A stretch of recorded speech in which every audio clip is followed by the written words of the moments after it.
Non.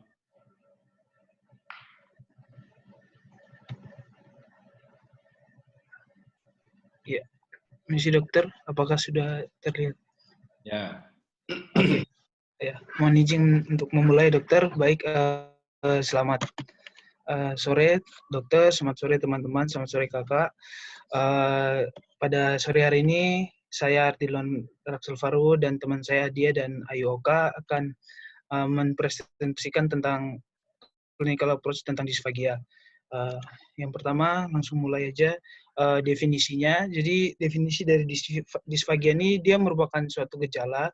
Jadi merupakan gejala dari kumpul penyakit di mana adanya gangguan menelan dengan adanya kegagalan untuk memindahkan bolus makanan dari cavum oris lalu menuju ke faring, esofagus, dan nantinya masuk ke lambung. Di mana kegagalan ini bisa bersifat sementara maupun menetap dalam manifestasi klinis yang lebih buruk. Adanya gangguan menelan ini atau disfagia ini bisa karena adanya gangguan koordinasi neuromuskuler daripada cavum oris, faring, laring maupun esofagus. Di mana penyebab dari disfagia ini dapat menyebabkan kematian karena komplikasinya yang serius berupa malnutrisi, dehidrasi, pneumoaspirasi maupun adanya abses paru. Sebelum mengetahui bagaimana terjadinya disfagia ini, kita mengetahui bagaimana fisiologi dari normalnya proses menelan itu. Jadi proses menelan ini adanya terdiri dari serangkaian yang sangat kompleks antara neuromuskuler yang volunter maupun involunter. Di mana semuanya ada berapa slide ya? 38 dokter. Hah? Banyak banget. Slide-nya. Terus nomor 2 pertanyaan kamu ambil dari mana ya? Ini dari jurnal dokter. Di referat bentuk dokumennya ada jurnalnya dokter, sudah tertera. Ya, terus. Oke, baik. Saya lanjutkan. Jadi proses menelan ini tadi terdiri dari mekanisme yang sangat kompleks dan juga berkesinambungan dari neuromuskuler dan yang volunter maupun involunter, di mana dia dibagi menurut fase-fasenya, ada yang oral atau bukal, atau kemudian ada fase faring dan fase esofagus menuju lambungnya. Pada fase oral atau bukal ini terjadi di mulut, di mana ada dua fase. Dia ini fase yang preparasi ini pembentukan bolus yang diperantarai oleh gigi, lidah, kemudian otot-otot tipis serta saliva agar membentuk dari bentuk makanan tadi dibentuk menjadi bolus. Kemudian proses selanjutnya itu propulsif, di mana ini terjadi pendorongan dari mulut ini akan didorong menuju faring. Di mana ketika bolus ini sudah terbentuk, dia akan menuju ke dorsum lidah itu bagian belakang lidah karena adanya kontraksi dari otot intrinsik lidah. Jadi dia terdorong ke belakang seperti pada gambar ini. Kemudian setelah terdorong ini akan juga terjadi penutupan dari nasofaring oleh kontraksi palatoglossus serta adanya pengangkatan dari palatum mole oleh otot levator veli palatin. Lalu terdorong bolus ini ke posterior, kemudian dia akan masuk ke ischium fascium, kemudian setelah masuk dia akan tertutup lagi karena kontraksi dari palatofaring. Di mana pada fase oral ini ada mediasi dari nervus cranial juga. Di mana ada trigeminal itu nervus cranial 5 untuk mengontrol proses mengunyah, kemudian ada nervus facialis, nervus 7 untuk mengontrol otot-otot bukal dan juga bibir, serta menentukan posisi makanan atau bolus tersebut. Lalu ada hipoglosal juga nervus 12 untuk mengontrol pergerakan lidah. Setelah itu disambung lanjut pada fase faring. Setelah bolus ini sudah terbentuk, pada fase faring ini akan terjadi pergerakan dari bolus di faring, khususnya di orofaring menuju esofagus, di mana akan terjadi pengangkatan dari faring karena kontraksi otot stylofaring, sapillofaring, thyroideus, dan juga otot palatofaring, dan terjadi juga penutupan laring oleh epiglotis ini supaya tidak terjadi aspirasi menuju ke saluran pernafasan. Nah, ini terjadi secara involunter dan dikontrol oleh nervus kranial 9 dan nervus kranial 10 vagus. Kemudian disambung lanjut ke fase esofagus, di mana pada esofagus ini kita tahu ada sepertiga atas ini otot lurik dan 2/3 bawahnya ini adalah otot polos. Di mana pada fase esofagus ini adanya terjadi kontraksi peristratik pada sepanjang esofagus. Jadi setelah dia masuk ke bagian sebelum dia mau masuk ke esofagus itu dia akan terdapat relaksasi dari sphincter esofagus bagian atas. Kemudian akan terjadi kontraksi yang kuat pada sphincter ini sehingga balus ini masuk ke esofagus dan mencegah reflux ke balik ke faring. Di mana kontrol ini dikontrol oleh nervus 9 dan nervus 10 dan plexus myenteric dari esofagus. Lanjut. Kemudian setelah sudah mengetahui fisiologi secara normalnya, gimana patofisiologis terjadinya disfagia tersebut. Jadi patofisiologi terjadinya disfagia ini karena ada gangguan tadi pada proses-proses yang terintegrasi dan berkesinambungan dalam proses menelan tersebut. Di mana faktor-faktor yang mempengaruhinya itu ada ukuran bolus dari makanan tersebut, lalu diameter dari lumen esofagus yang dilalui bolus, kemudian kontraksi dari peristratik esofagus, maupun fungsi dari sphincter esofagus bagian atas maupun bagian bawah, serta kerja otot-otot dari rongga mulut dan lidah. Dikatakan secara umum disfagia ini terjadi karena adanya kerusakan dari pusat menelan yang dapat menyebabkan kegagalan aktivitas dari komponen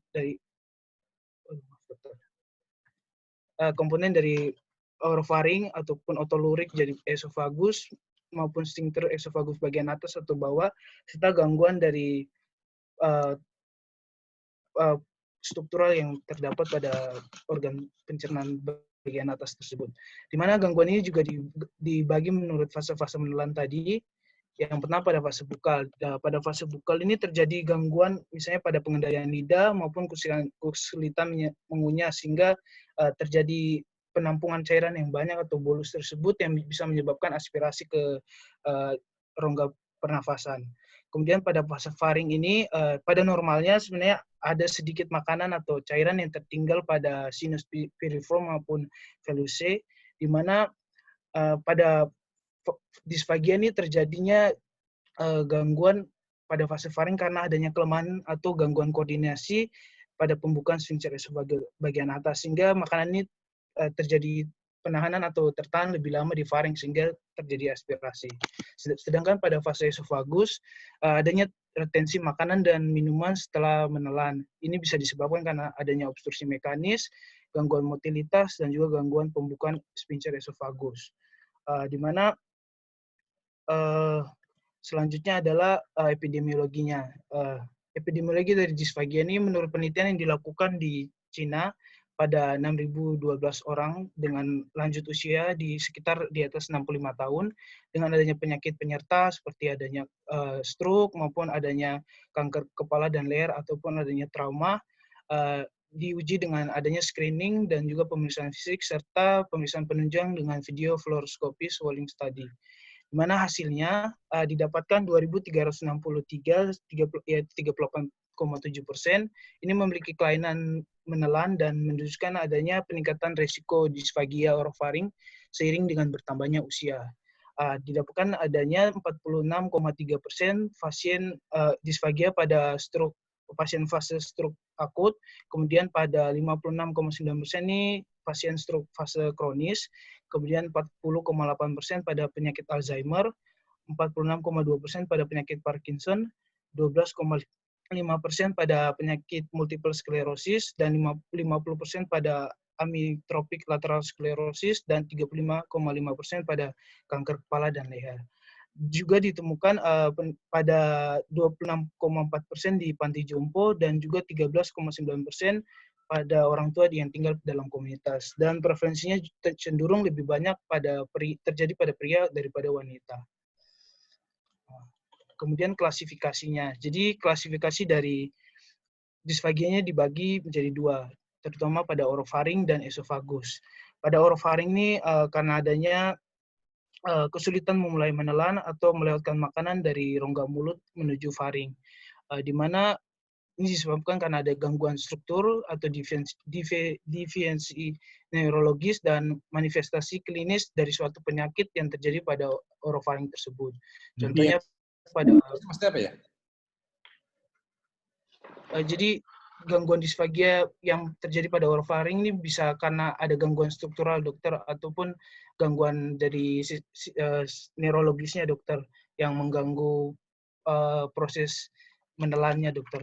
Dan juga bisa karena ada penyakit perjalanan penyakit yang terjadi di orofaring gitu. Jadi sehingga terjadi adanya gejala disfagia ini dokter.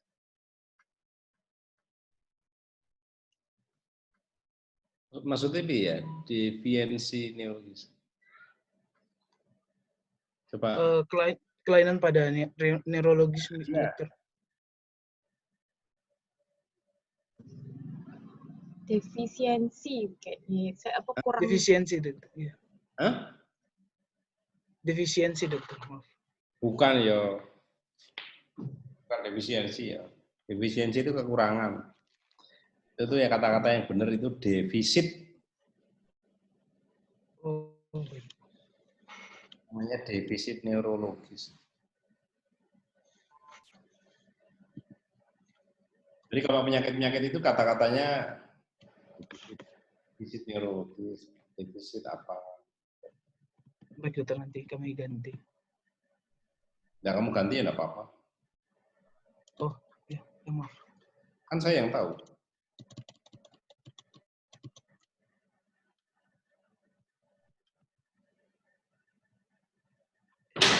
Loh, bentar. Adia. Dalam dokter. Saya tanya. Tadi laki-laki yang kamu bilang bertanggung jawab itu kemana dia? Lagi sholat dokter katanya. Oh, oke. Belum sholat asar. Ya dia pamit sama kamu? Oh enggak dok, di grup pamitnya dok. Oh, kalau kamu ya enggak apa-apa.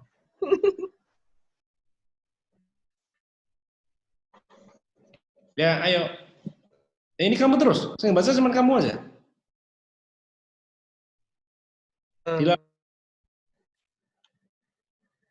Yang baca cuma kamu aja. Iya dokter. Belum dok. Nanti ada Ya. Oh ya. Gilirannya dokter. Ya, oke. Okay. Saya lanjutkan. Sedangkan disfagia yang kedua itu adalah disfagia esofagus, di mana disfagia esofagus ini karena adanya kelainan untuk melewatkan bolus itu pada sepanjang esofagus untuk menuju lambung, dan ini biasanya disebabkan karena abnormalitas dari struktur esofagus ataupun ada inflamasi maupun ada gangguan motilitas di dalam esofagus. Seperti contohnya pada struktur, lalu keganasan, kemudian esofagitis, akalasia, lalu gangguan motilitas esofagus yang tidak efektif, kemudian ada spasma esofagus, dan atau adanya obstruksi esophagogastric junction. Selain kedua ini juga adanya diklasifikasikan menurut kerusakan struktur anatomi maupun gangguan motilitasnya. Nah, pada diferensial diagnosa yang kita ambil pada kasus kami ini, pada disfagia orofaring kita bagi yang struktural adanya Zenker diverticulum, yang propulsif atau motilitas ini pada Parkinson. Kemudian untuk disfagia esofagus yang profusif, motilitas itu gangguan motilitas itu ada GERD, akalasia, diffuse esophageal spasme, dan scleroderma. Sedangkan untuk yang struktural itu ada Scottish ring, kemudian ada struktur pecticum, kemudian ada karsinoma esofagus. Coba. Scottish ring, terus apa lagi? Oh, kamu enggak berurutan ya? Iya dokter, mohon maaf yang sebelah kanan ini. Faring, diverticulum. Lalu eosinophilic esophagitis dan hernia hiatus esophagus. Ini nanti akan dijelaskan sama. Bukan itu. Kalau kamu bikin referat itu gini. Jadi kalau kamu mau pakai bahasa Indonesia, ya pakai bahasa Indonesia. Ini di dalam tulisannya ya gini nih tulisannya. Di dalam referatmu. Iya dokter, ada ini logaritma ini dokter. Bukan, maksudnya saya gini loh. Kalau Ini kalau nulis itu ya bukan Zenker di vertikulum ini bukan. Kalau kamu tulis nanti kalau ada keterangan di bawahnya, ya tulisannya tetap harus di vertical Zenker. Bukan, ini kan bahasa Inggris. Ini kan Zenker itu kan nama orang, jadi dia. Oh iya. Nah, ini kan Scleroderma ya Scleroderma pakai bahasa Indonesia, pakai bahasa Indonesia gitu. Kalau bahasa Inggrisnya aslinya kan SC gitu ya, Scleroderma. Nah ini kayak ini struktur peptikum gitu ya pakai bahasa Indonesia. Saya sih tidak apa-apa, saya cuma ingat gitu. Ya, oke, ya, yuk. Baik dokter, terima kasih. Untuk penjelasan differential diagnosisnya akan dilanjutkan teman saya. Untuk yang pertama yaitu divertikulum Zenker, definisinya berupa divertikulum yang tumbuh di upper esophagus, yaitu tepatnya di area hipofaring posterior yang dikenal sebagai Killian's triangle, di mana kondisi ini jarang dengan prevalensi antara 0,01% dan 0,11% di populasi Amerika dan sering pada pria usia 70-80 tahun. Seperti yang terlihat di gambar, Killian's triangle itu berada di inferior dari musculus constrictor faring inferior. Yang di tengah itu Killian's area. Next slide. Ya. Di mana pada anamnesis ini banyaknya itu asimptomatik, tapi dapat juga menimbulkan gejala seperti disfagia, regurgitasi makanan, batuk kronis, pneumonia aspirasi, sensasi benda asing, penurunan berat badan, suara serak, halitosis. Munculnya gejala ini disebabkan karena adanya akumulasi di divertikulumnya. Kemudian juga bisa disfungsi upper esophageal sphincter dan tergantung ukuran divertikulum. Semakin besar ukuran divertikulum semakin menimbulkan gejala. Kemudian selain ada gejala, ada tandanya yaitu Boy's sign yang merupakan suara cipratan cairan yang menumpuk di divertikulum. Pada pemeriksaan fisiknya seringkali normal, jika divertikulum Zenker ini besar, dapat terlihat sebagai massa leher saat inspeksi pada pemeriksaan fisik. Emang kamu udah pernah lihat toh? Divertikulum Zenker itu kecil. Di vertical Zenker itu ya mesti besar namanya. Itu secara halitosis, akumulasi debris makanan dan obat-obatan. Mana tadi kamu bilang suaranya apa tadi ya? Suaranya Boy's sign ini, Dok. Suara cipratan cairan menumpuk di divertikulum. apa ya? Kurang tahu, dokter.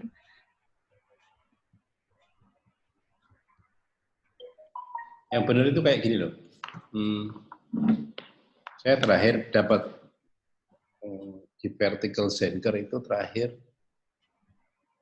2000. Oh ya baru deh. Tapi bulan apa ya? Bulan-bulan awal dulu lah. Bulan Februari, sekitar Februari. Ya sekitar Februari itu. Umur berapa ya dia? Masih kecil kok anak itu. 11 apa berapa.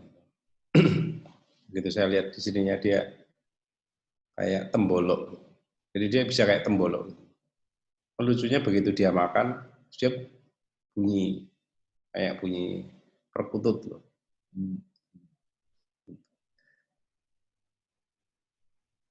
Saya sudah mikir, waduh ini Zenker ini. Terus pakai endoskopi saya lihat, ternyata benar. Divertical Zenker itu besar. Dia bentuknya kayak kantong. Kantongnya kantong besar, bukan di vertical biasa itu kecil. Kalau dia Zenker itu gede. Yuk, terus.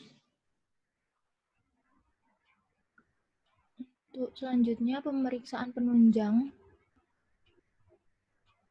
Next slide. Untuk pemeriksaan penunjangnya dapat dilakukan endoskopi, di mana pada endoskopi ini mudah terlihat dan lumennya itu lebih besar daripada true lumen esofagusnya. Kemudian pada esofagogram dengan kontras barium, divertikulum Zenker menjorok ke posterior dari hipofaring. Terlihat seperti di gambar.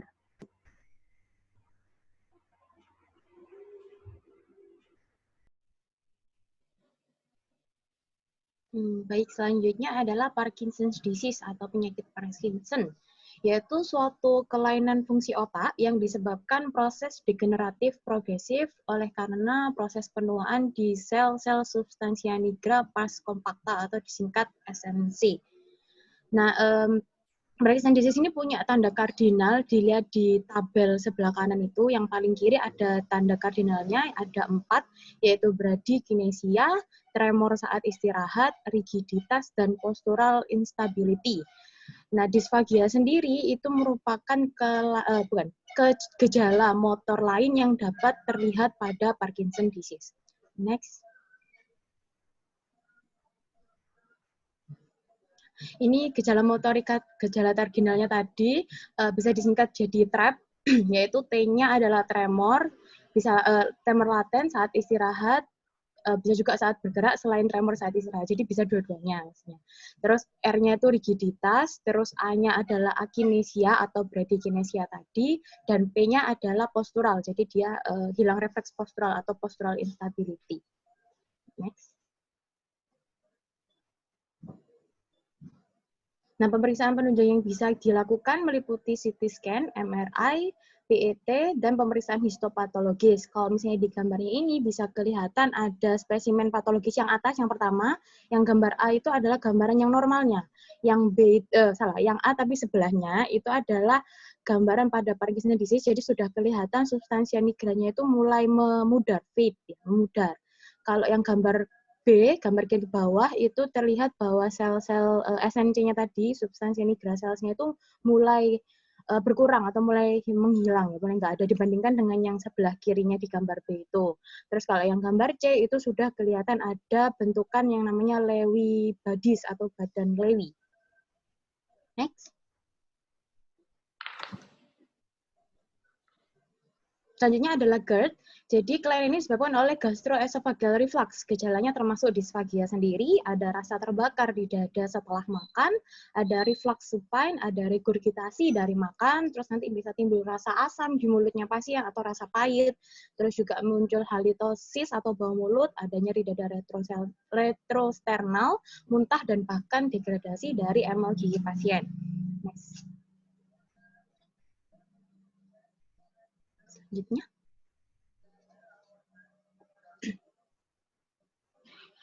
Nah, diagnosisnya selain dari dilihat dari anamnesisnya tadi, kita bisa cocokkan dengan menggunakan kuesioner GERD-Q ini, dengan dicocokkan dengan keadaannya pasien. Kalau misalnya poinnya pasien ini lebih dari kurang dari 7, maka kemungkinan pasiennya tidak mengalami GERD. Tapi kalau poinnya itu antara 8 sampai 18, kemungkinan menderita GERD. Pemeriksaan penunjang lain selain kuesioner ini bisa dilakukan tes pemberian PPI atau proton pump inhibitor. Bisa kita lakukan endoskopi ataupun skin prick test untuk mendeteksi alergi, alergen. Tes PPI itu gimana ya? Setahu saya tes PPI itu kalau misalnya pasiennya kemungkinan GERD, pas dikasih PPI dia membaik, berarti positif dia GERD. Gitu.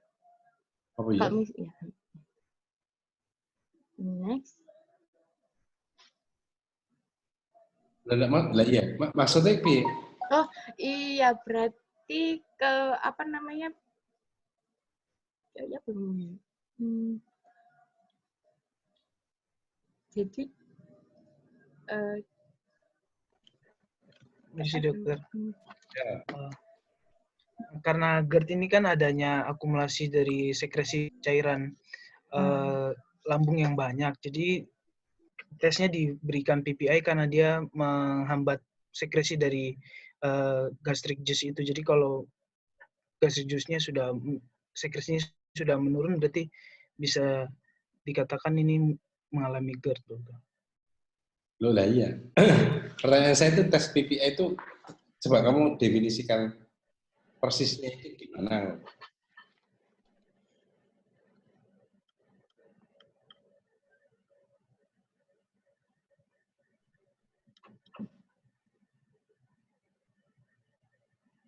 Ini ada orang terus dilakukan pemberian PPI, protein inhibitor itu selama berapa minggu? Seminggu, 2 minggu ya, ayo, apa? Terus nanti dilihat apa? Seminggu atau 2 minggu? 2 minggu. 1 sampai 2 minggu, dokter. Ya, 2 minggu. 2 kali sehari selama 2 minggu, ya. Terus nanti dilihat responnya pasien bagaimana. Oke. Kalau pasien gimana mesti gitu? Setelah pemberian PPI itu, kalau misalnya pada pasien gejalanya menghilang, berarti diagnosis GERD-nya dapat dikonfirmasi, dapat ditegakkan. Kalau apa itu yang menghilang kalau gejalanya, misalnya heartburn-nya itu, rasa terbakar. Gejala sesuai ini skor ini.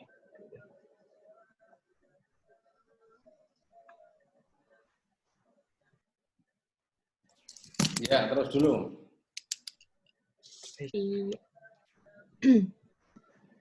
Iya.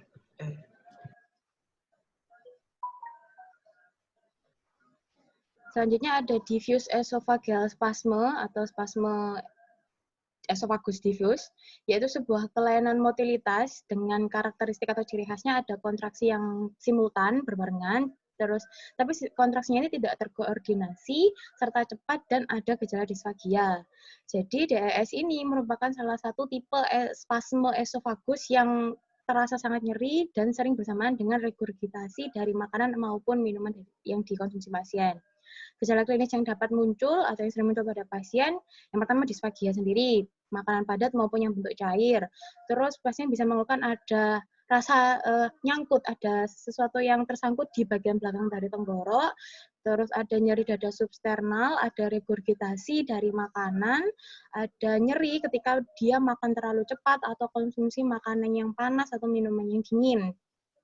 Terus bisa datang atau terjadi bersamaan dengan komorbid seperti anxiety atau kecemasan dan juga depresi. Nah, si spasme esofagus diffuse ini terkadang rancu dengan penyakit jantung. Oleh karena itu penting untuk dianamnesis dulu mengenai ada tidaknya disfagia. Nah, terus kamu bedakannya gimana sama penyakit jantung? Seharusnya berarti kalau di penyakit jantung nggak ada disfagianya. Gejalanya mirip, tapi kalau di penyakit jantung nggak ada disfagianya. Gejalanya mirip, di penyakit jantung nggak ada disfagianya. Nyerinya juga mungkin dokter yang dirasakan dari pasien dibedakan. Caranya gimana bedakan nyeri? Kalau nyeri penyakit jantung biasanya kan seperti penuh tertekan gitu dokter. Sedangkan kalau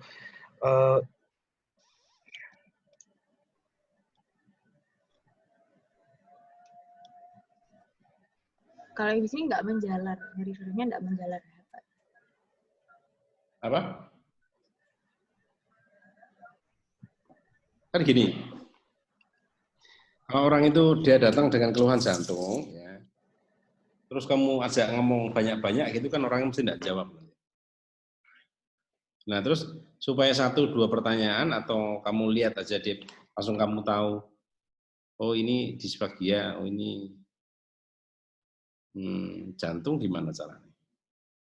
Ini kalau orang sakit jantung kamu ajak ngomong banyak-banyak kan nanti kan dia tidak jawab soalnya. Nah pertanyaan saya kan gitu. Jadi pertanyaan saya itu,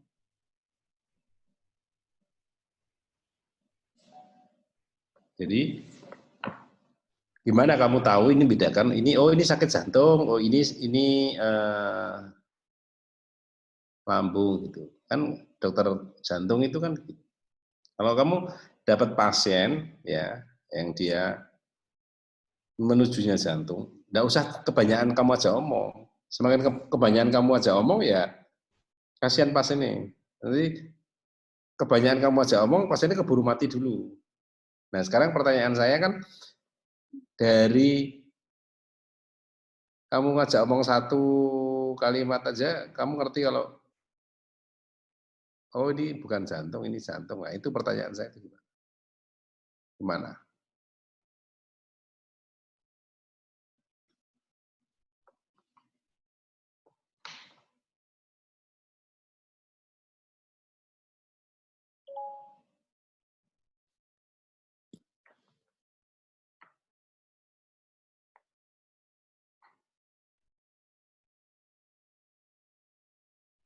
Kamu siapa aja isinya? Ardilon. Iya, dokter. Kelompokmu siapa aja? Adia? Adia sama Ayoka, dokter. Ayoka mana kok udah kelihatan? Saya dokter. Mungkin pada jantung ini bisa dilihat dari JVP-nya bisa dokter meningkat atau pasiennya itu kan kesakitan sekali jadi membungkuk. Beda karena yang membungkuk tadi apa? Yang jantung, dokter. Posisinya mungkin sangat kesakitan jadi pasien membungkuk, sedangkan yang disfagia ini kan tidak sampai kesakitan gitu. Kenapa kok kamu bisa berpendapat orang sakit jantung ini dia bakal membungkuk? Karena kesakitan.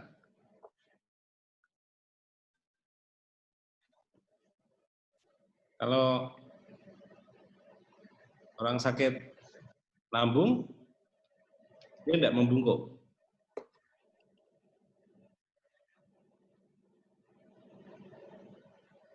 Oke. Kalau yang disfagia biasanya kan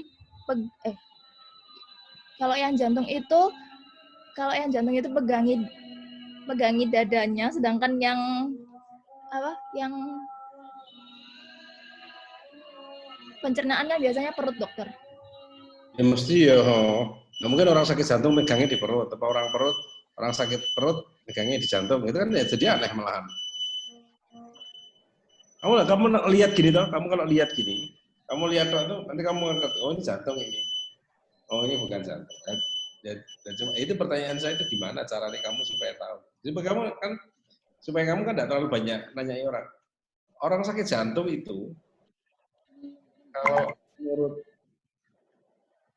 Niha itu kan gini, Niha atau apa ya satunya, Birmingham itu dia tidak bisa ngomong dalam satu kalimat penuh atau bisa ngomong kan begitu.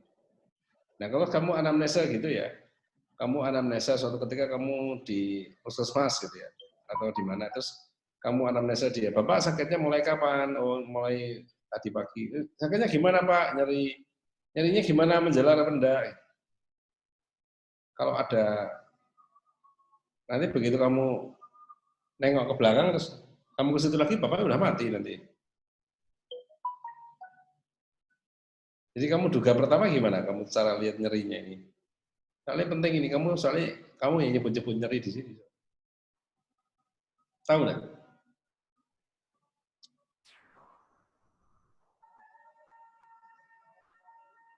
Pasien ini bisa kayak apa terengah-engah gitu Bu gitu kalau di penyakit jantung. Emang kalau lambung enggak? Karena kan banyak loh. Pasien-pasiennya datang itu, saya kok ini ya, jantung itu kayak deg-degan gitu. Nah, itu sesak loh dok. Kalau ngomong gitu nanti saya jadi sesak. Terus sih. Padahal kalau kamu kasih kalau kamu kasih obat jantung sama obat lambung itu bedanya satu ke kanan, satu ke kiri loh. Begitu kamu curiga itu koroner dan macam-macam itu kan akan selalu bermain dengan aspilet, clopidogrel dan macam-macam itu. Padahal begitu itu kamu kasih ke orang yang ada GERD, itu kayak kamu matiin api pakai bensin. Terus piye?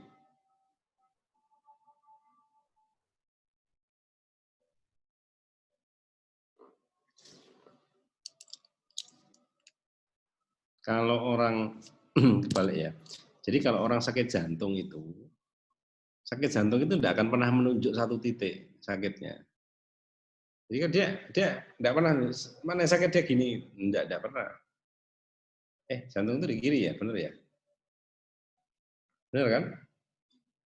Kalau di kanan boleh enggak? Bisa dokter kalau ada kelainan dextrokardia. Nah, itu benar jawabannya gitu. Boleh di kanan, boleh kan enggak boleh ada yang melarang, yang menciptakan gitu ya. Kanan. Jadi jantung itu enggak pernah menunjuk satu titik. Dia selalu gini.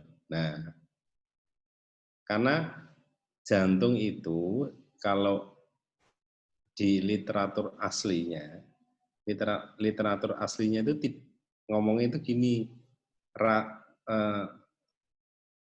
merasa ada beban di dadanya dia. Jadi bukan nyeri dijalarkan gitu, bukan. Tapi kayak dia merasa sesuatu yang berat di sini. Jantung itu mesti kayak gitu. Beda sama urusan lambung. Kalau lambung itu dia kan nunjuk sakitnya di mana, dia bisa nunjuk ini di sini. Nah, gitu. Jadi begitu kamu nanya rasanya gimana, sakitnya di sini loh. Begitu dia nunjuk satu titik, kemungkinan besar itu dari lambung. Tapi dia sakitnya di mana? Tidak tahu rasanya kok udah enak. Nah, itu kamu udah mulai. Jadi jangan kamu tanya lebih lanjut. Kamu tanya lebih lanjut, wah, kemudian napasnya setengah mati. Itu kira-kira. Jadi penting kamu pengamatan pasien kecil-kecil itu nanti akan ngerti. Yuk, terus. Iya, dokter.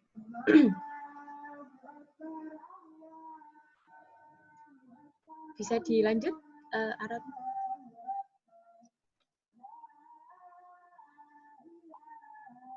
Yuk. Oke, untuk pemeriksaan penunjangnya bisa dilakukan pemeriksaan CT scan atau pemeriksaan radiologi yang dengan kontras barium. Nanti pada pemeriksaan tersebut akan terlihat gambaran yang khas yaitu corkscrew appearance atau corkscrew sign. Jadi bisa dilihat di gambar yang background-nya hitam itu. Jadi gambar corkscrew itu berarti ya pembuka botol ya corkscrew itu. Jadi nanti kelihatan bentuknya seperti itu kayak apa melingkar ya itu kayak gitu, mirip-mirip dengan corkscrew. Next. Bentar. Oh iya. Bentar.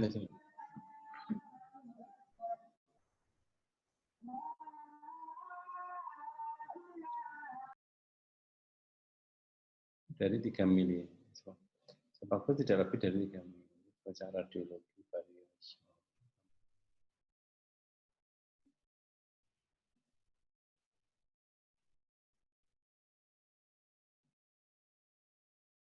Ini gambar apa ini? GERD. Diffuse esophageal spasm. Oh, tak pikir GERD, makanya saya kaget. Iya. Ya, oke. Yuk, terus. Ya.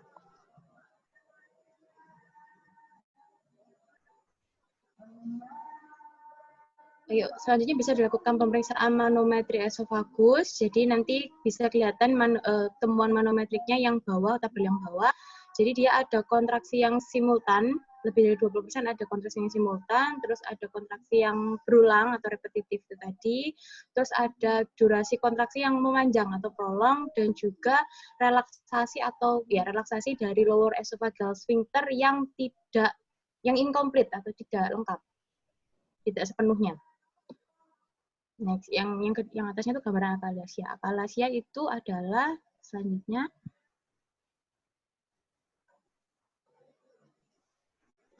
akalasia adalah keadaan saat makanan atau cairan atau minuman itu sulit melewati struktur esofagus menuju ke gaster.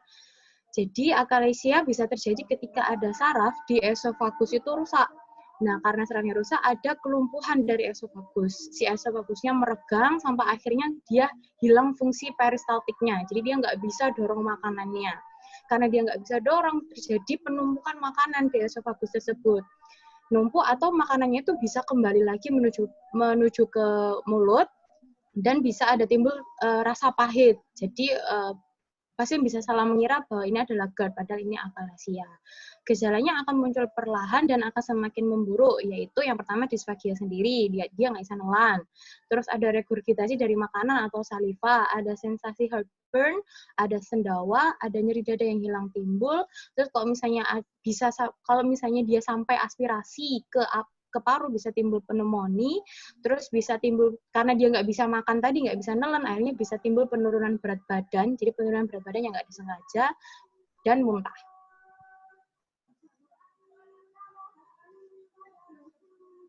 Pemeriksaan penunjang yang bisa dilakukan yang pertama manometri esofagus yang tadi.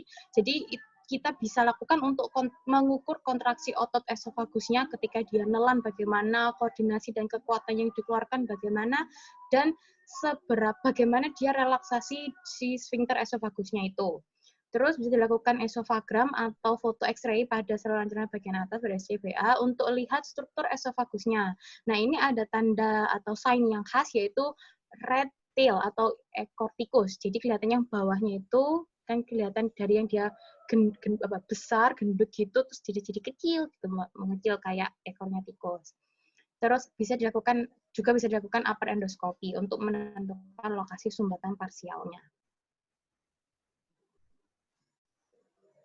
Selanjutnya ada skleroderma atau sklerosis sistemik. Jadi dia merupakan penyakit sistemik yang berdampak pada jaringan ikat di kulit, di organ dalam, dan di dinding pembuluh darah.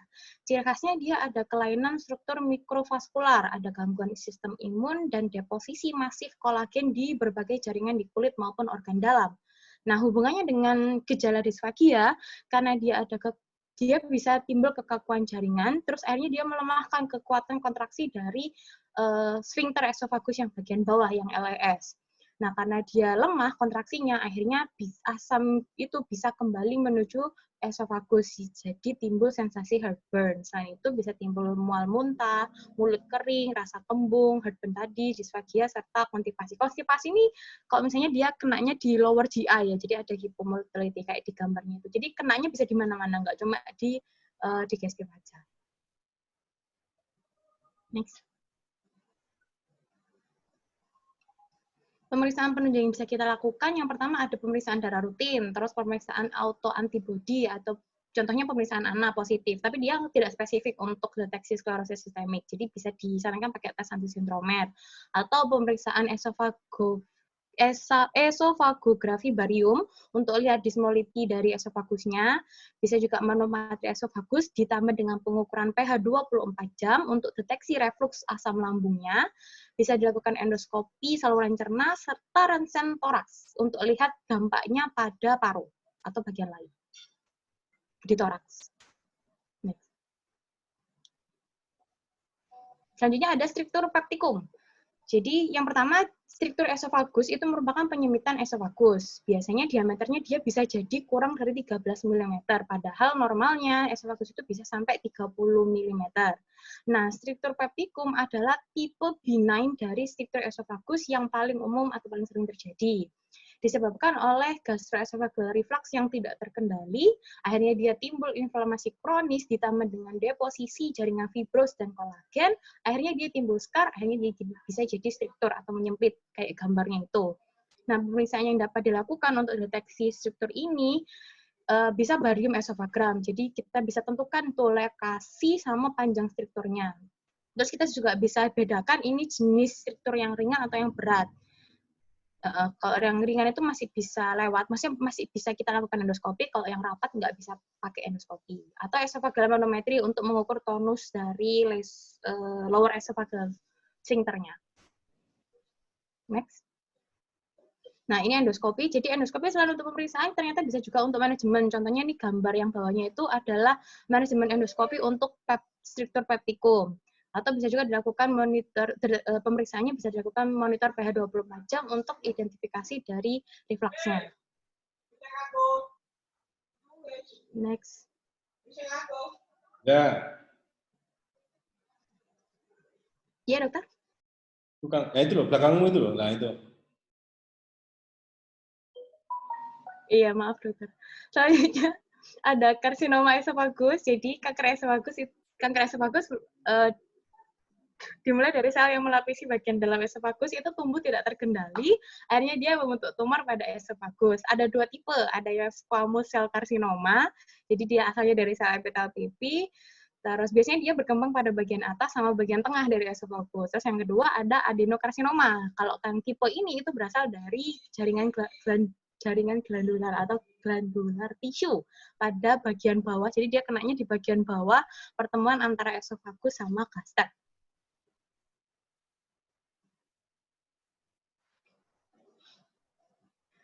Nah, untuk anamnesisnya, jadi pada tahap awal, karsinoma esofagus itu bisa tidak menimbulkan gejala, tapi bisa juga timbul seperti disfagia atau kesulitan menelan sendiri, terus ada sering tersedak makanan, terus ada penurunan berat badan ya karena dia nggak bisa makan tadi, terus ada nyeri dada, ada dispepsia yang memburuk atau sensasi heartburn, dan batuk atau suara serak. Untuk pemeriksaan penunjang yang dapat dilakukan, ada pemeriksaan barium swallow dengan kontras barium tadi, yaitu itu tadi caranya aja. Terus endoskopi untuk mencari lokasi kanker atau area iritasi yang terjadi pada esofagus, dan bisa dilakukan biopsi. Nah, kalau misalnya sudah terkonfirmasi, oh ya memang kanker esofagus, bisa dilakukan pemeriksaan tambahan untuk melihat dia ini kankernya ini sudah menyebar atau tidak pada organ lain. Bisa pakai bronkoskopi, endoskopik ultrasound, CT, dan PET. Untuk ini gambarannya yang tipe SCC, yang tipe squamous cell carcinoma. Ya, yang selanjutnya ada congenital esophagus stenosis. Jadi dia stenosis atau struktur dari esofagus tapi kongenital. Insidennya sangat jarang, hanya 1 sampai 25.000 sampai 50.000 kelahiran. Merupakan abnormalitas perkembangan embriogenik dari kanalisasi esofagus yang disebabkan oleh anoksia intrauterin. Kelainan ini bisa juga disertai dengan fistul tracheoesophagus dan atresia esofagus. Gejalanya bisa terlihat pada bayi baru lahir berupa disfagia, muntah, dan bahkan bisa sampai aspirasi pneumonia. Sebenarnya bergantung pada derajat stenosisnya. Pada pasien dengan stenosis sedang, gejalanya itu bisa muncul intermittent. Jadi dia bisa nggak kerasa apa-apa, semakin dewasa gejalanya bisa timbul disfagia yang makin memberat rasanya. Terus bisa juga timbul nyeri dada dan impaksi dari makanan yang berulang. Next. Pemeriksaan penunjang yang bisa dilakukan, pemeriksaan barium lagi, jadi untuk deteksi struktur esofagusnya. Terus ya ini menggunakan kontras barium sulfat. Jadi kalau misalnya pakai tablet barium ukuran 12 mm, kalau misalnya terjadi retensi di atas lokasi strukturnya, berarti struktur atau penyempitannya itu berukuran kurang dari 12 mm, atau bisa juga dilakukan esofagoskopi. Next.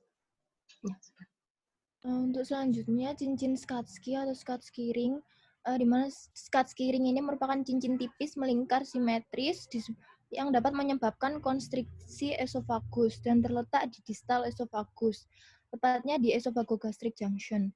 Di mana Skatskiring ini penyebab disfagia kronis pada dewasa dengan insidensi 6-14%, di mana lapisan pembentuk esofagus normalnya itu kan ada mukosa, submukosa, muscularis mukosa, tetapi pada... Saya kok nggak bisa lihat kamu ya? Maksudnya ini yang membacakan itu. Yang sekarang membacakan, saya nggak bisa lihat kamu ya? Gimana ya? Gimana caranya supaya saya bisa lihat kamu? Mungkin di next, dokter. Bisa raise hand, apa Oka? Raise hand. Reaction, raise hand. Apa kok raise hand? Yang dada-dada, gambar dada-dada. Permisi dokter, mungkin diklik 2 kali di bagian presentasinya dokter untuk di full size-nya. Nanti bisa kelihatan. Iya dokter, diklik 2 kali dokter. Nanti yang presentasi nanti di atas. Ini ada.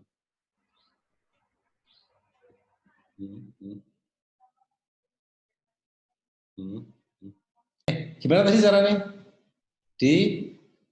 Diklik 2 kali dokter, buat di full size kan. Nanti yang bicara nanti di sebelah kanan dokter. Oh, ini jadi gambarmu? Soalnya saya masih ngomong dokter. Saya sudah dokter. Belum. Oke, nah ini. Nah, terus? Lapisan pembentuk esofagus normal kan ada mukosa, submukosa, dan muscularis mukosa. Tetapi pada Skatskiring ini itu hanya lapisan mukosa dan submukosa esofagus. Di mana Skatskiring ini penyebabnya masih tidak diketahui, tetapi peneliti mengungkapkan itu banyak dari GERD yang jangka panjang. Kemudian dari anamnesisnya itu kebanyakan asimptomatik, tapi gejala terbanyak yaitu disfagia. Kemudian lokasi disfagianya itu di subsipoid, dan disfagianya ini memburuk dengan makanan padat. Di mana gejala pada Skatskiring ini tergantung dari diameternya, di mana semakin kecil diameter skat skiring, semakin gejalanya itu terlihat, semakin muncul. Kemudian dalam kasus di mana makanan ini macet atau impaksi makanan, pasien dapat mengalami odinofagia atau nyeri telan. Pada pemeriksaan fisiknya tidak ada temuan fisik atau biasanya itu normal, kebanyakan normal. Kemudian pada pemeriksaan penunjang dapat dilakukan pemeriksaan endoskopi, di mana terlihat sebuah cincin dengan lumen esofagus dan dengan ukuran yang bervariasi. Di mana selanjutnya dapat dilakukan pemeriksaan barium esofagogram, seperti dilihat di gambar, yaitu dapat merupakan ada gambaran tipis seperti cincin menyempit di distal esofagus. Selanjutnya yaitu eosinophilic esophagitis, di mana merupakan gangguan imunoalergik dari interaksi antara genetik dan pemicu lingkungan, seperti paparan berulang terhadap makanan dan aeroalergen.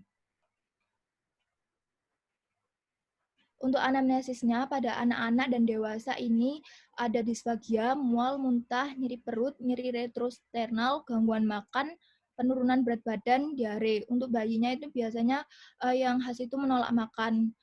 Beberapa pasien datang dengan gejala mirip GERD, tetapi pada pasien eosinophilic esophagitis ini tidak membaik dengan terapi PPI dan maupun terapi bedah anti reflux.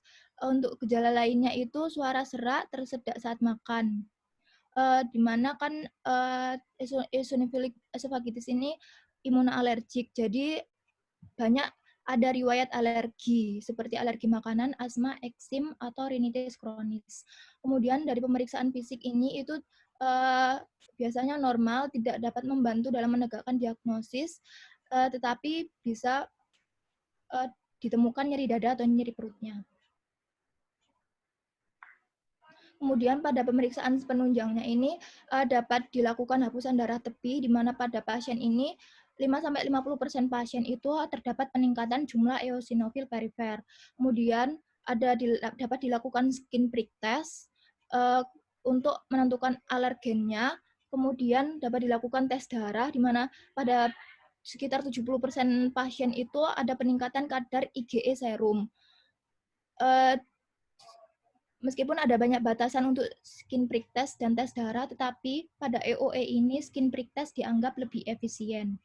Kemudian dapat dilakukan biopsi, di mana pada biopsi biasanya ditemukan 20 eosinofil per 0,24 mm persegi.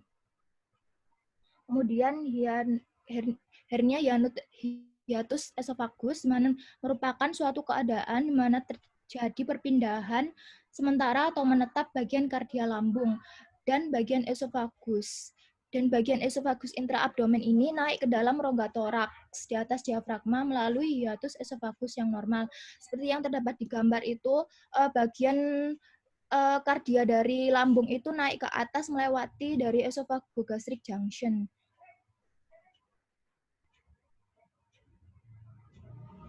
Kemudian pada anamnesis dapat ditemukan heartburn, nyeri ulu hati karena regurgitasi asam lambung, kemudian sukar menelan, disfagi, muntah mendadak, bisa terjadi perdarahan. Untuk pemeriksaan fisiknya biasanya keadaan umum pasien ini gelisah, tampak kesakitan. Untuk skala nyeri visual analog scale 0-5-nya itu biasanya pada yang ketiga, kemudian bisa ditemukan bunyi timpani pada pemeriksaan perkusi toraks karena kan kardia lambungnya naik ke atas. Kemudian pada pemeriksaan penunjang dapat dilakukan radiografi dengan kontras barium, yaitu tampak bayangan gaster di belakang jantung. Kemudian selanjutnya bisa dari CT scan juga membantu diagnosis, di mana dapat terlihat posisi hernia dan hiatus esofagus melebar.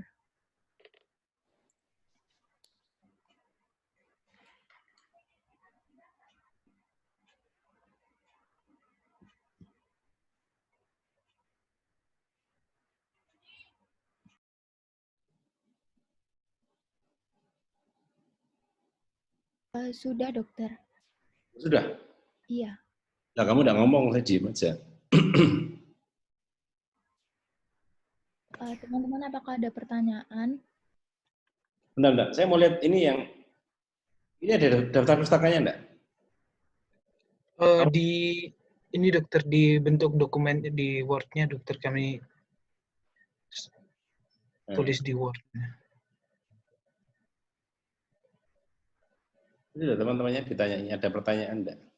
Saya pengen lihat ini jadi foto aja semuanya. Nah, ini. Kamu ada yang nanya ke teman-temanmu ini ya, sudah membuat referat nih, Adia, Ayu, Oka. Mana satunya? Saya dokter. Oh ini, Ardilon. Nah, ada yang mau bertanya? Kalau tidak ada yang mau bertanya, saya yang tanya.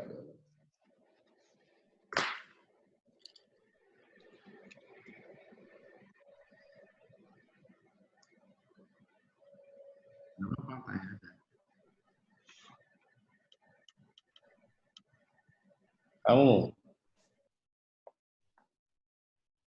Nakib, manusia paling apa tadi versinya si Adia tadi, paling wise, bukan paling wise ya, paling bertanggung jawab, fulfill with responsibility katanya. Bukan saya loh yang ngomong, jangan GR loh, bukan saya loh yang ngomong Adia loh. Kamu udah nanya?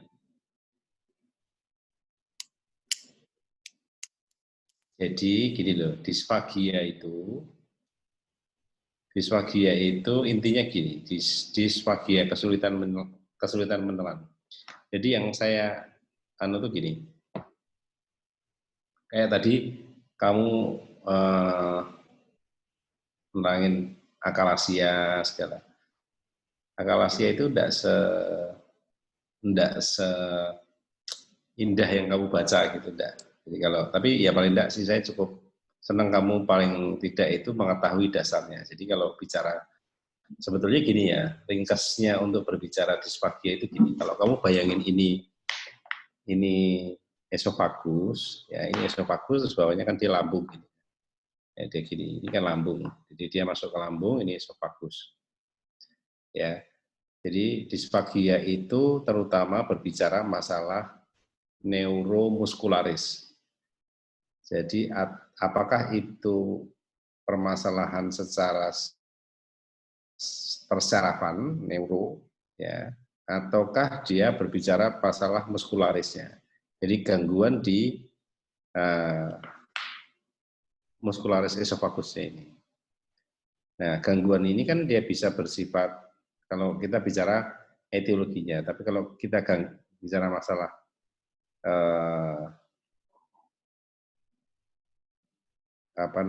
masalah faktor resikonya, kita bisa bicara masalah intrinsik di dalamnya atau ekstrinsik di luarnya. Jadi mungkin dia penyebabnya obstruksi karena tekanan, dia bisa dari luar dia nekan ke sini.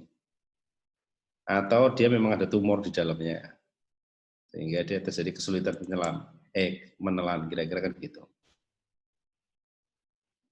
Kalau akalasia, atau dua-duanya neuromuskularis, jadi bisa neuro, bisa muskularis, bisa neuromuskularis. Jadi paling gampang gitu ya, jadi dari dalam dulu, atau dari luar, atau dari dalam. Dari situ pertumbuhannya bisa karena kompresi, bisa karena memang pertumbuhannya di dalam. Kalau kita bicara neuromuskularis itu bisa persarapan yang menginervasi di bagian sininya, kan dia proses menelan sampai dengan saluran cerna. Ya, kalau akalasia itu, contohnya neuromuskularis itu akalasia, jadi sehingga dia terjadi gangguan pada saat relaksasi. Ya, sehingga dia bentuknya itu kayak fibrosis. Fibrosis itu beda sama akalasia. Ya. Fibrosis itu karena dia ototnya rusak. Kalau akalasia itu ototnya tidak rusak, tetapi persarapannya yang rusak. Sehingga dia bentuknya itu kecil gini. Yang tadi dibilang si Aja tadi, reptil. Jadi dia bentuknya itu kalau dikasih barium, ya bentuknya kayak ballpoint gini, tapi dia memanjang kecil gitu. Nah, yang memanjang itu esophagus. Karena dia sepanjang ini dia jadi junction-nya itu. LES, lower esophageal sphincter. Jadi jangan dibayangin kayak Aja tadi bilang, jadi terus panjang kayak gini, enggak. Kan LES itu paling segini. Lower esophageal sphincter. Tapi kalau karena di foto makanya dia kelihatannya kayak reptil. Atau ada yang bilang kayak paruh burung. Kalau itu ya caranya, karena dia yang bermasalah itu kan neuro, jadi persarapannya.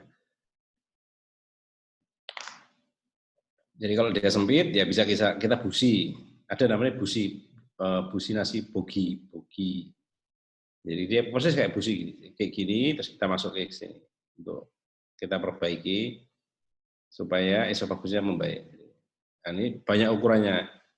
Pakainya sama, pakainya kontras. Kita lihat. Oh, kita lihat begitu. Kita ganti semakin besar, begitu kita lihat businya ini sudah berdarah, kan tarik.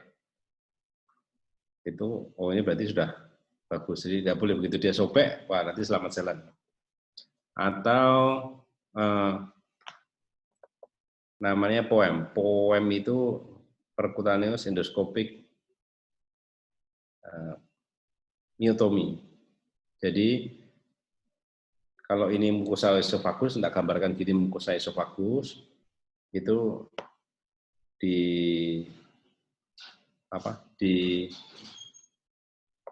kalau orang Jawa bilang diseset itu apa ya? Nah itu apa itu? Dikuliti, dokter. Hah? Dikuliti bukan? Ya hampir mirip-mirip gitu. Bukan dikuliti. Dikuliti itu beda lagi. Diseset itu. Dikikis, dokter. Disayat. Sayat itu kan zaman PKI itu disayat-sayat. Kalau orang Jawa itu gini loh maksudnya. Ya tahu-tahu diseset itu. Kalau yang bukan orang Jawa ya kayak dipotong kecil-kecil loh. Slice, piece slice. Tapi dia memakai endoskopi.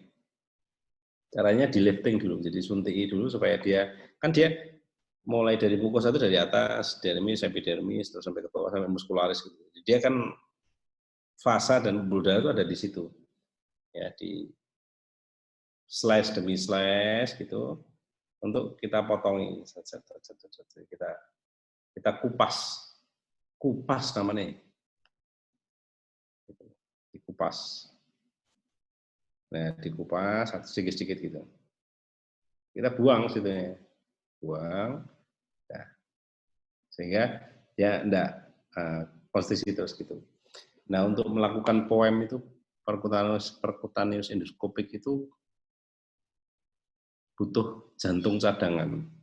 Jadi kalau melakukan itu tuh butuh jantung 2 atau 3 lagi lah pokoknya. Jadi karena kamu meleset 3 mili aja, tidak jauh-jauh, 3 mili aja. Itu pasti akan perforasi masuk ke dalam.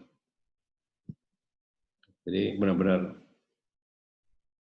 pokoknya kalau ahli gastro yang sudah pernah melakukan itu, tidak semua ahli gastro sudah pernah melakukan. Ahli gastro sudah pernah melakukan itu mesti tahu sensasinya seumur hidup melakukan POEM itu kayak apa. Jadi benar-benar jantung itu kayak mau copot, jadi ya nahan napas ya butuh jantung 3 lah paling. Jadi endoskopi itu banyak. Endoskopi itu kan ada endoskopi itu sebenarnya nama besarnya. Kalau yang di atas itu namanya gastroskopi, bawah namanya kolonoskopi. Terus ada namanya IRCP. IRCP itu untuk stenting, untuk ambil batu di CBD, batu empedu. Jadi kita diambil gitu. Macam-macam, jadi kita crash, bisa kita ambil, bisa.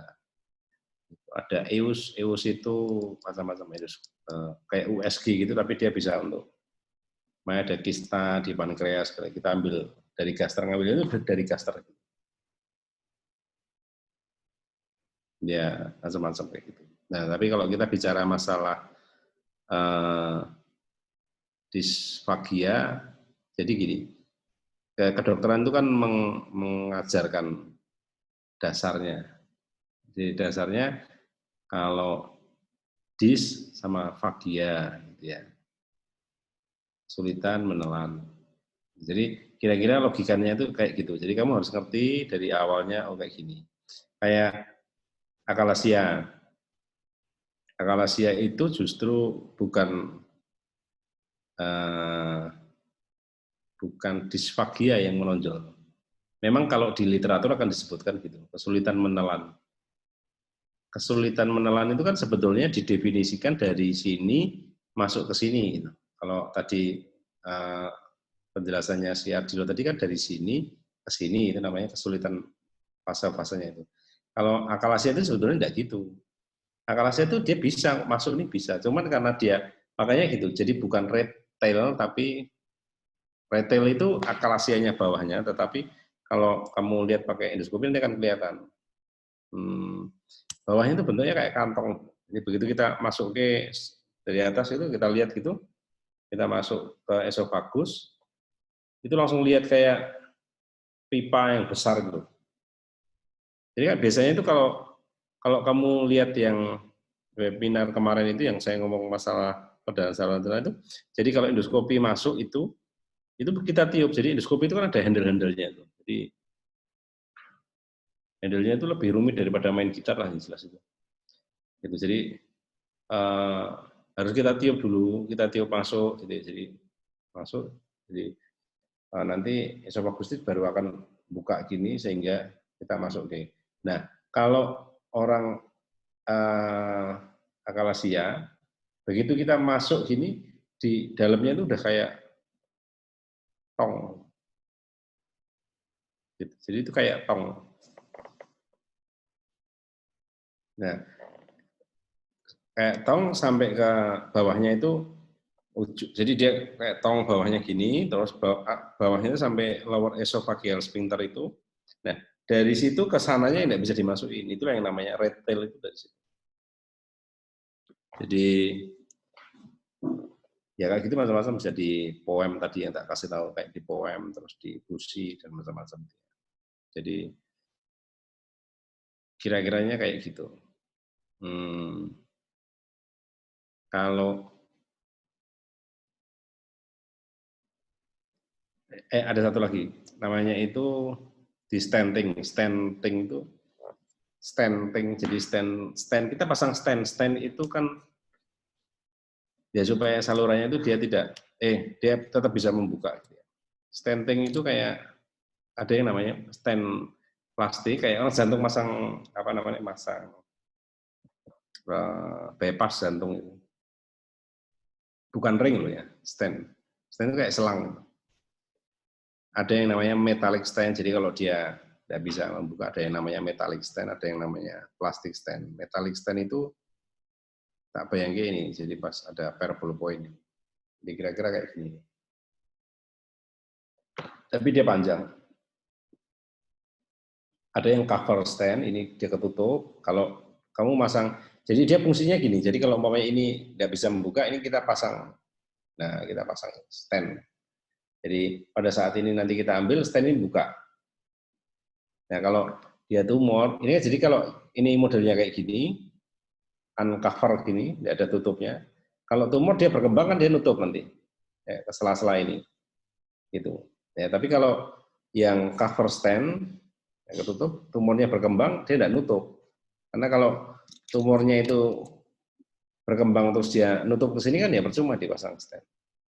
Itu bisa di macam-macam, bisa di esophagus, bisa di LAS-nya, bisa di duodenum, bisa sampai ke stand ke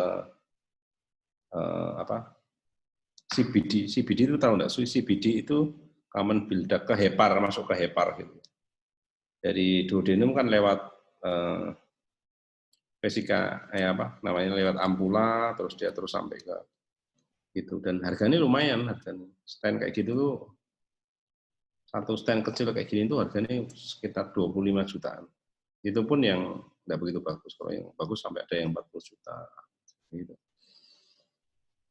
Ya, jadi orang gastro itu sebetulnya banyak. Saya dulu kenapa ya masuk gastro ya?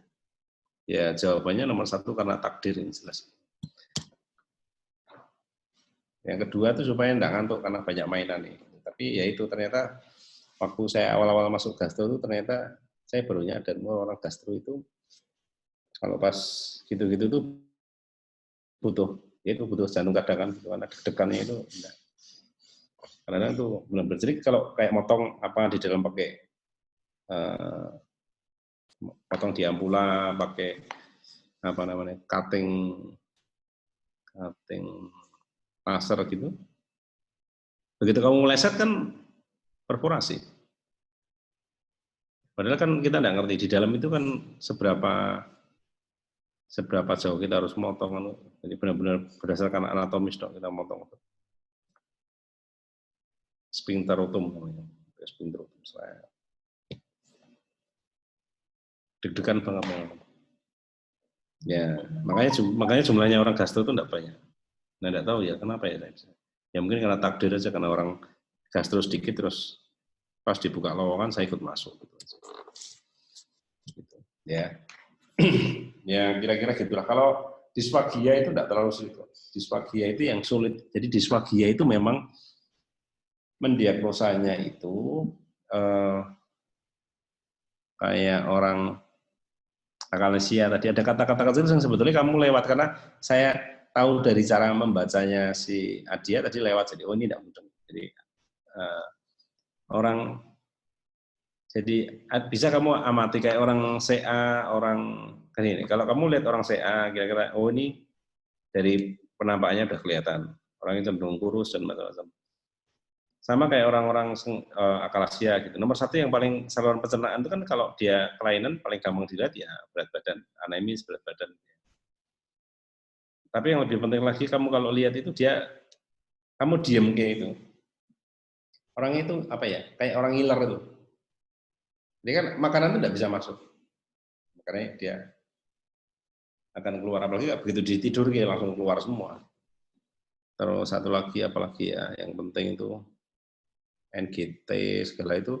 NGT itu kan macam-macam ya, ada NGT, ada Freka, ada. Kalau kayak gitu tidak bisa dipasang NGT.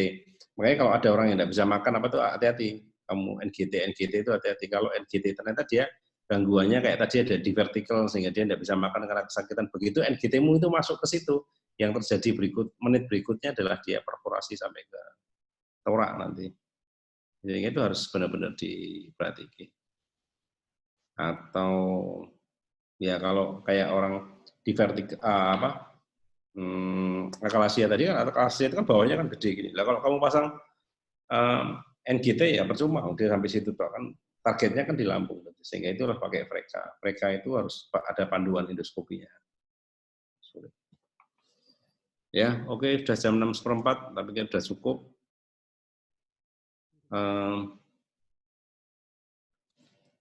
Oke, kepala sukunya sampai ini. Ini si Nakib. Kip. Iya, dokter. Ya, Iya, dokter. Ini sudah selesai ya? Sudah, dokter. Dari presentasi dari kami sudah. Ya. Terus, ini tadi saya dapat daftar nilai itu maksudnya apa ya? Itu kemarin kan ada beberapa pembimbing yang menanyakan penilaian gitu. Jadi itu dari bagian interna, tergantung dokternya mau nilai apa enggak. Tapi ada yang nilai ada yang enggak sih, dokter. Gimana? Itu kemarin kan sempat ditanyain ke bagian interna, gara-gara ada pembimbing yang menanyakan buat penilaiannya, katanya. Terus? Jadi itu dikasih bagian interna buat yang pembimbingnya mau nilai tadi, dokter. Harus. Nah itu saya tidak tahu, dokter. Harus endaknya.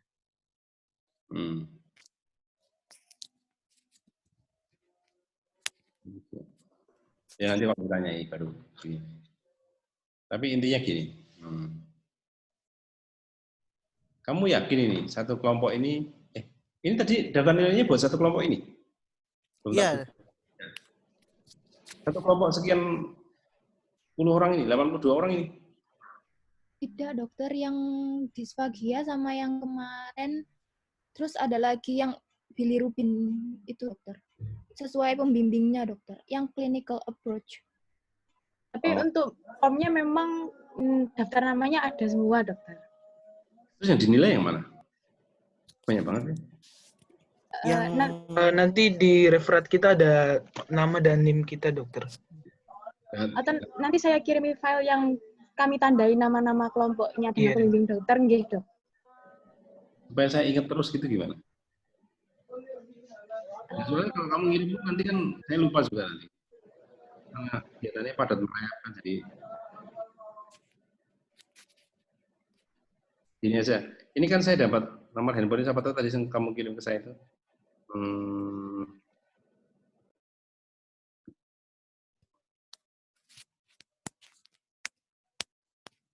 Oh, kamu dia ini nomornya kamu ya? Nggih, dokter. Saya. Kasih nama dulu. Dokter Adia gitu. Kenapa kamu enggak bilang amin gitu? Amin. Amin, ya rabbal alamin. DM. Dokter Adia kok tak kasih DM lah.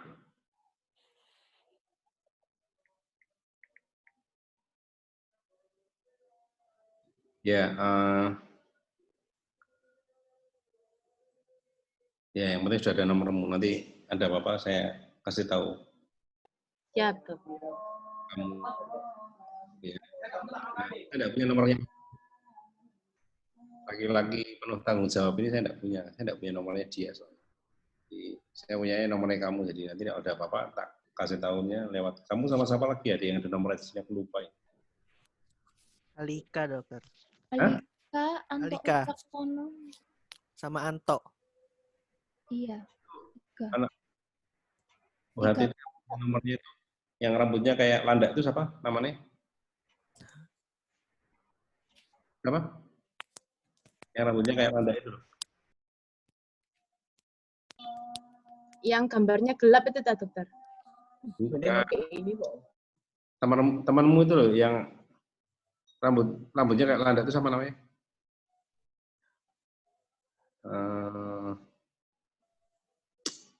Anaknya dokter Aryo itu siapa namanya? Oh, D4. Ian. 3, dokter itu. 3. Apa itu namanya? Ian, dokter. Apa? Sabriantoro. Sabriantoro, dokter.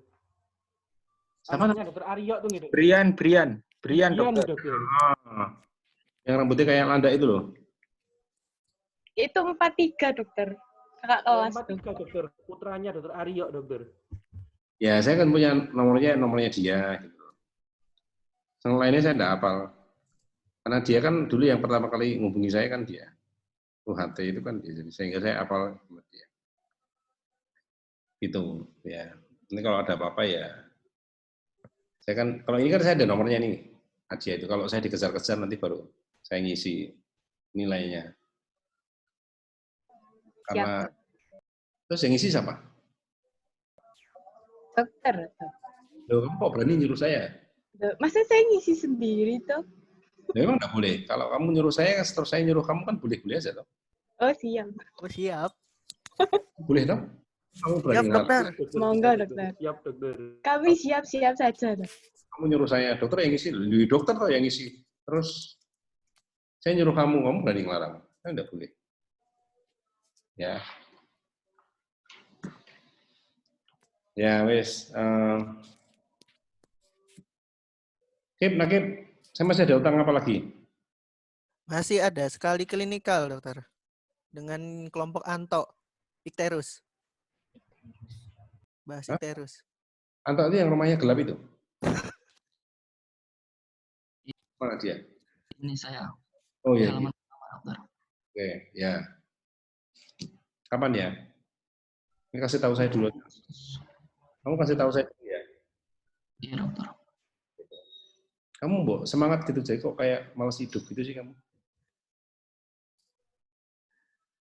Dokter nanti saya kasih tahu. Kamu sudah punya pacar belum, Dok? Banyak. Ya. Loh, pertanyaan saya itu sudah atau belum? Iya atau tidak? Sudah atau belum? Sudah dokter. Siapa aja sudah, kasihan pacarmu enggak kamu akui. Kan kalau laki-laki kan harus ditanyai gitu kan, kamu sudah punya pacar belum? Sudah. Kamu sudah punya pacar belum? Belum. Jangan kayak nakib ini, kamu nakib, saya tanya, kamu sudah punya pacar belum? Kurang jawabannya. Benar jawabannya cuma ya atau tidak, jawabannya kurang. Ya. Nanti kalau udah, kamu kasih tahu saya kapan kamu siap. Nggak usah dalam-dalam kalau bilirubin itu. Kamu sama siapa aja tau ya? Neta sama Angling dokter. Bentar, orang yang mana? Anto, terus orang yang mana? Saya Agneta, dokter. Hah? Saya dokter. Bentar, satu-satu. Bingung orang segini banyak itu. Kamu tau, kamu sama siapa tau? Kamu sebutin salah satu tau? Angling, Agneta. Saya dokter. Ini yang mana? Oh ini yang sebelah-sebelahmu ini. Terus Agneta ini. Berarti kamu bertiga? Ya kan? Ya. Oh iya, ada tangannya ini. Oke, sama kamu. Ya, kamu bikin bilirubin. Nggak usah dalam-dalam. Gitu. Kalau dalam-dalam nanti kamu malah bingung sendiri. Kalau hepatologi itu kamu akan bingung sendiri. Ya dokter. Nggak usah dalam-dalam, tapi yang masuk akal. Nggak usah dalam-dalam, yang masuk akal. Saya kan pernah jadi koas. Kamu kan yang belum pernah kan jadi konsultan kan. Gitu. Jadi saya ngerti kalau buku itu akan jadi obat tidur terbaik, gitu, katanya gitu. Ya. Silakan. Ya, yang penting persyaratan itu dibikin sebaik-baiknya. Gitu.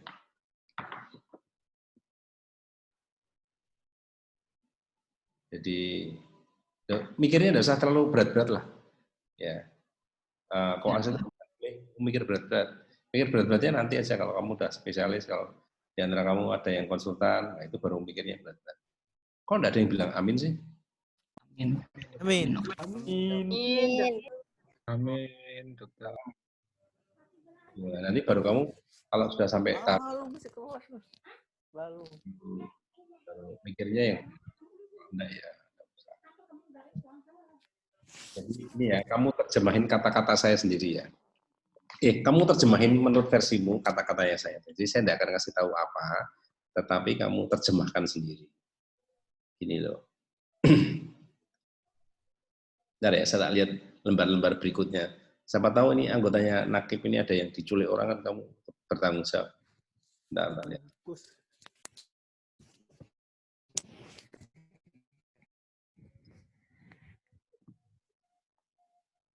Ini kok kayak zaman PKI itu merah-merah ini. Konitah Juhan. Kok kayak zaman PKI ini merah-merah ini. Ya. Oke, baiklah. Jadi gini ya. Kalau lagi kamu terjemahin baik-baik. Saya kan pernah jadi pas kamu yang belum nyampe tingkatan kayak saya. Gitu. Jadi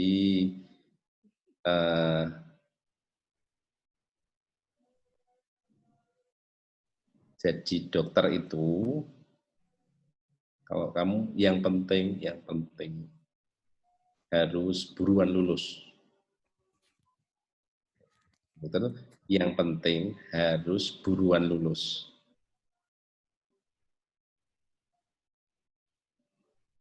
Kalau mau berpikir yang sulit ya sekolah lagi. Kalau jadi gini. Jadi kayak kamu ini harus buruan lulus. Jadi kamu harus cerdas. Kalau pintar mesti, tapi kamu harus cerdas. Tahu? Cerdas. Nah, jadi kamu pikir sendiri. Kira-kira artinya apa? Jadi kamu harus cerdas.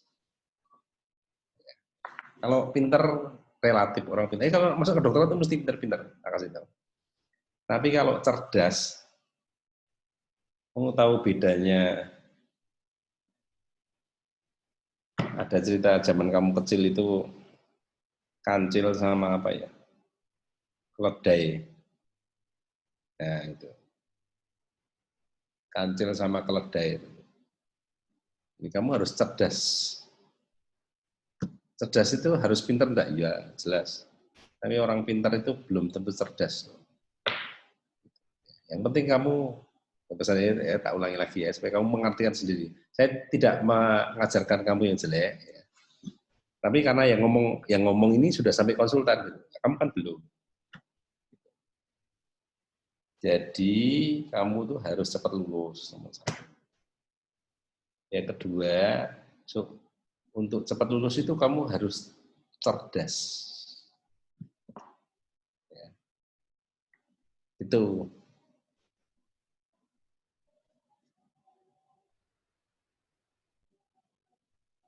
Ya udah, gitu aja.